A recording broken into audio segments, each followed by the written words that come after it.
இன்றைக்கு திராவிட முன்னேற்ற கழகம் ஒரு தீய சக்தி என்று பொன்மனச்செம்மல் புரட்சி தலைவர் எம்ஜிஆர் அவர்கள் அந்த தீய சக்தி திமுகவை வேரோடு அகற்ற வேண்டும் என்பதற்கு தான் அனைத்து இந்திய அண்ணா திராவிட முன்னேற்ற கழகத்தை தோற்றுவித்தார். அதை கட்டி காத்தவர் இதே புரட்சி தலைவி அம்மா அவர்கள். இருவரும் தலைவர்கள் தீய சக்தி திமுகவை தமிழகத்தில் அடியோடு வேரோடு அகற்ற வேண்டும் என்பது அண்ணா திமுக லட்சியம்.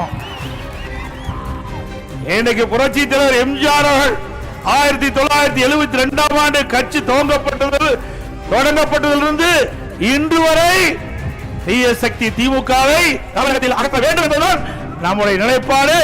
அதற்காக நாம் பல்வேறு காலகட்டத்தில் நடவடிக்கை எடுத்துட்டு வரோம்.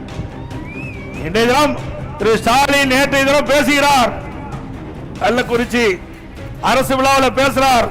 அந்த அரசு விழாவில் எடப்பாடி பழனிசாமிக்கு சவால் விடுகின்ற விதமாக அவர் சேலஞ்சு பண்ணார்.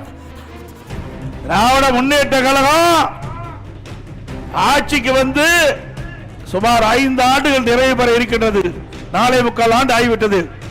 என்ன ஒரு 3 மாதம் தான் இருக்குது, 3 அமாவாசை தான் இருக்குது.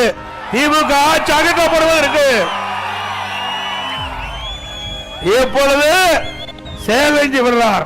பிஹைண்ட் நோட்ஸ் பெருமையுடன் தயாரித்து வழங்கும் மூன்வாக் மியூசிக்கல் நைட் ஜனவரி 4 ஞாயிறு மாலை 4 மணி அளவில் சத்யபாமா யூனிவர்சிட்டி சென்னையில் நடைபெற உள்ளது. உங்கள் டிக்கெட்ஸை book my show district ticket 9 மற்றும் கின் ஆஃபலில் ஸ்கிரீன்ல தெரியுற வாட்ஸ்அப் நம்பர் வெப்சைட் மூலமாக புக் செய்வோம்.